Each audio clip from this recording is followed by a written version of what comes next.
A lot's happening in the world, but the one constant, there are a lot more workers than there are people controlling the workers. The moment that becomes a conscious reality is when real collective action is going to happen.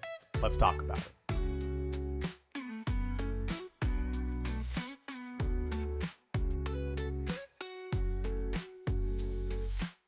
Welcome to Outsider Information. I am your host, Brandon. It has been a minute. Exploration through storytelling is what I try to do here on this carefully curated space. So hang out, get cozy, and if you are into the vibe, like, subscribe, and engage. Episodes tend to come out once a week-ish, usually on a Tuesday. But again, things have been a little bit busy, good busy. I do have news to share at some point, so here we are. Drink of the episode is cool. It is refreshing. I am working on a line of teas that are Arnold Palmer adjacent. So this is mint tea with a strawberry lemonade. It is tea-rific. Yeah. There we go. Pun aside, this is where we are at. We are seeing an unprecedented assault on workers. And that's something that we've seen throughout history. It's always existed, but this feels a little bit different. And it feels different because in the past, the pain was very micro. This feels mass, certainly in scale. And we're seeing industries and people get crushed. And people are painfully aware of what that reality is. Now, while that's awful, I think the people being aware of it can be a really good thing if people choose to organize themselves. So what this is, we're just going to take a quick look at a couple of things because I genuinely do think that this is going to pass. I'm a little bit off with what I thought I was going to see at the beginning of the year with Q1 rebounding. I think the unemployment rate is significantly higher than what it is being reported. But at some point, I do genuinely think we are going to see a labor boom. I'm not sure when, but when we do, it is going to be on the individual worker and the collective workers to make sure that what is happening to us right now never happens again. The primary method of doing so is going to be collective action through organizing. If you would like to hear more about that, go click on some of the shorts or go check out the Union 101 series that I did with At What Cost, going a little bit deeper on what it is and what it means to unionize. This itself is just an exercise. 3 industries that could, should, might.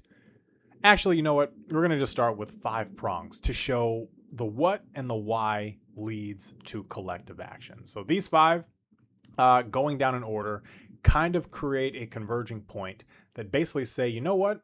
Things are untenable. We have to make change. All right. Number 1 is the drift from purpose, right? The moral betrayal. The institution that existed or was created has lost its way. Number 2, exploitation, the injustice. The workers are being systemically taken advantage of. Number 3, economic hardship, the pressure, external or internal stress that makes the status quo unbearable. Number 4, the failure of grievance mechanisms, the dead end. Internal fixes are impossible. The system is essentially rigged to disenfranchise the people within it. And then the last one, the inability to exit, the trap. The individual who is in the system, the escape is blocked, forcing collective action as the only remaining viable path. All right. So the industries that I picked, and you could look at a lot of them with a lot of different lenses. I'm not going to do that, but I have 3 that I believe are at least on the precipice of it happening. Now, when it happens, can't tell you, but I do think these are the 3 industries that are the closest. And we are going to start right away with the first one. And it might be a little bit surprising because it is adult work, mainly independent creators on sites like OnlyFans, Fansly, etc. So let's go through the prongs. Number 1, the drift from purpose. Now, these were independent sites that were supposed to be a way for performers to take back control, to make money that mainstream industry sites were keeping from them, like Uber or Lyft, right? It started out as a novel concept that was empowering and economically viable. Then you move into prong 2, exploitation. Now, with growth comes new rules, new regulations, and some might say new opportunities for those who are in business. Sure, anyone can do adult work, but it's far from an easy path. Talk to any adult creator who has been doing it for a while. It is a lot of work. So the idea that anybody could do it created some really unsafe pathways towards people doing so. De facto agencies, working with websites to funnel talent into them, all while failing to protect the people within the system itself. Leading to number 3, economic hardship, the pressure. As these sites grew, the model changed, and the models on the websites noticed. Suddenly, the rev share became smaller and smaller. A sale after production and after the platform took its cut may have only been 20 to 30% of what the content was originally sold for, which means to make more money, you have to make more content, which was always how it worked, but this was a more cyclical version of the exploitation. And then you add in some states putting in legislation that tax adult performers at a different rate. Florida tried to introduce a sin tax, if you will, adding to the difficulty that already existed for those who were in these situations.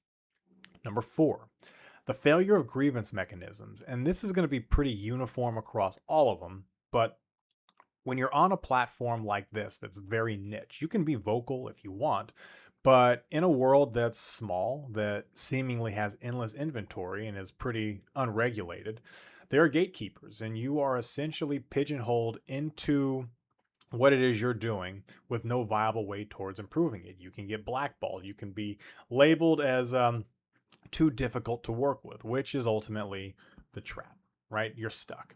And adult work in many aspects is a monopoly. Again, if you speak out, you're labeled as difficult. You're already unfairly stigmatized should you want to go anywhere outside of the adult world. This is the cycle. You get people in, you make sure they can't leave, and then you squeeze them until there is nothing left. So that is adult work, right? The next one is not all white collar work. That would be too broad, but I'm going to focus specifically on tech. That is a space that I've gained some familiarity with over the last year, some conversations, and certainly a lot of people who have found themselves on the outside after being laid off.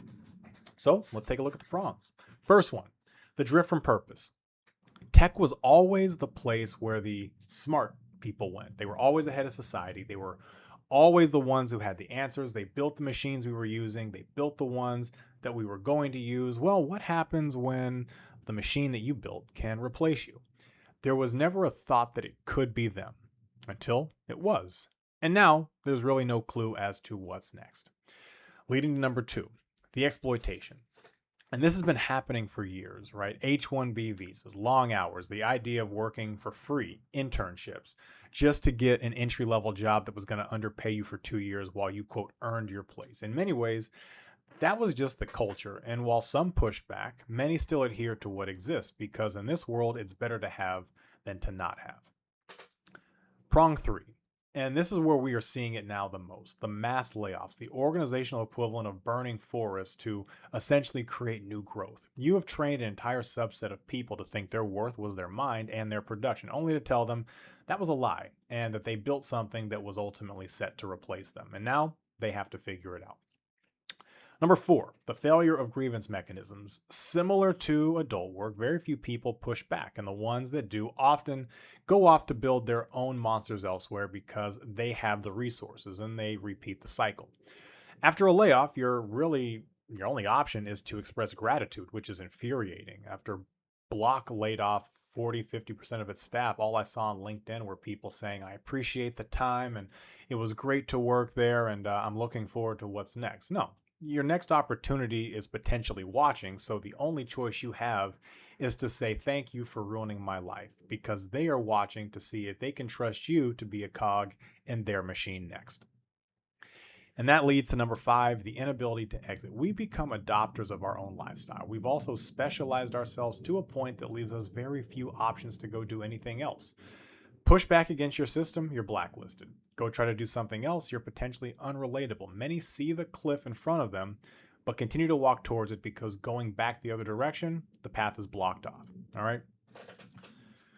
The last one is probably the most realistic and probably the most likely to happen soonest. That is collegiate sports. Now, the caveat here is in order for college sports to unionize, it wouldn't be the entire NCAA, at least not in my opinion. I think that would be too difficult. Not all the sports are revenue generating. Certainly not all the sports are revenue generating.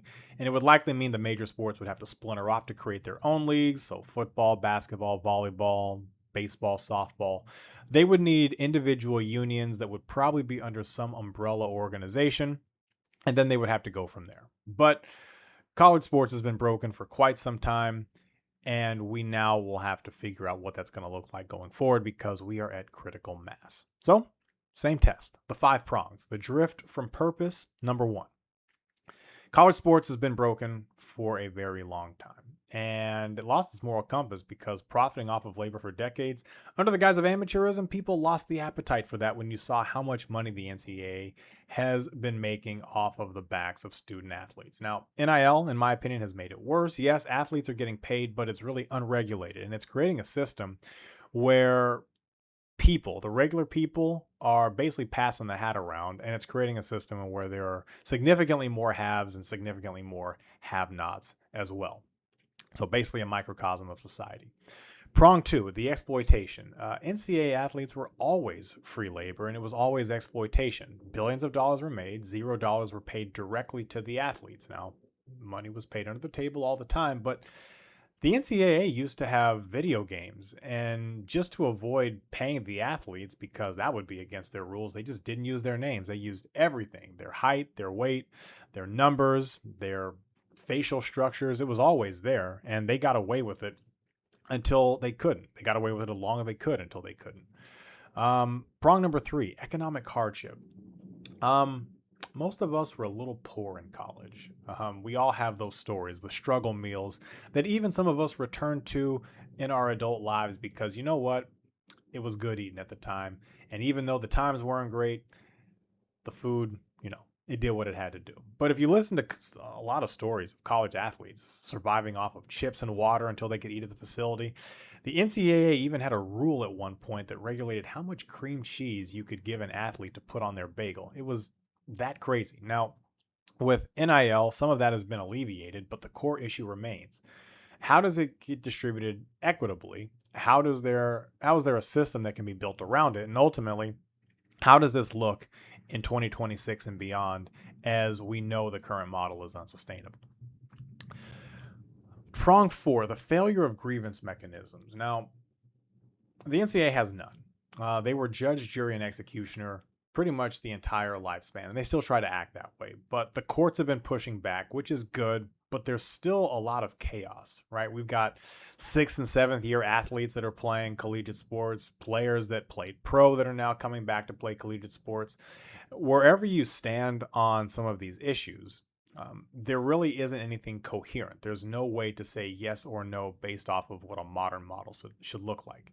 The NCAA still functions as an institution on a model of suppression and control, but it's kind of hard to do that when you don't really have rules in place to control anything with. You're just operating off of what you think is right and what you want to do. And again, the courts are pushing back.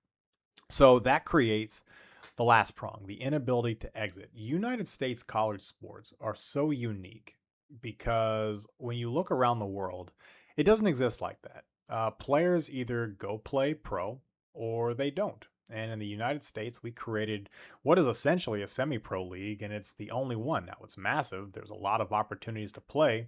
But if you ever want to go pro in your sport, you have to play in college. It's either play here or play nowhere. And if you don't want to play here or you don't want to play by the rules, somebody else will. There is a constant funnel. There is really an endless supply of talent coming in, which has emboldened the NCAA to act the way that it has for all these years and has created the issue that exists now as we try to undo it. Okay.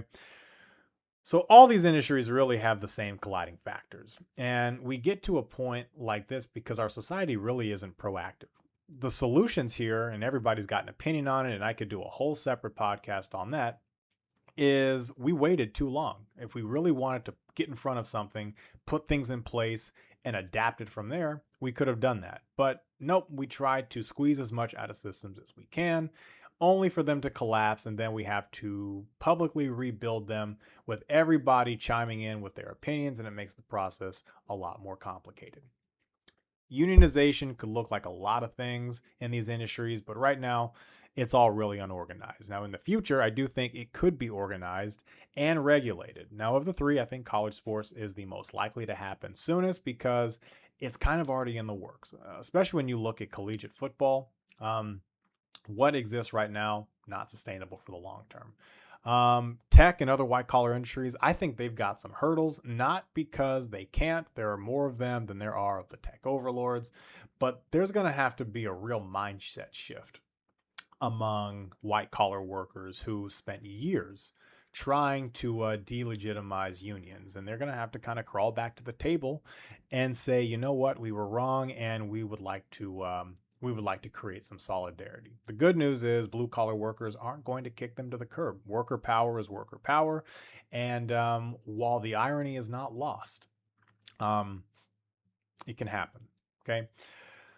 Adult work actually did score a recent unionization win in a Nevada brothel. Now, I think regulation is going to happen for adult work before unionization, which I still think would be a good thing, right? More regulated practices, make it a little bit safer, reduce the exploitation, which certainly can lead to trafficking.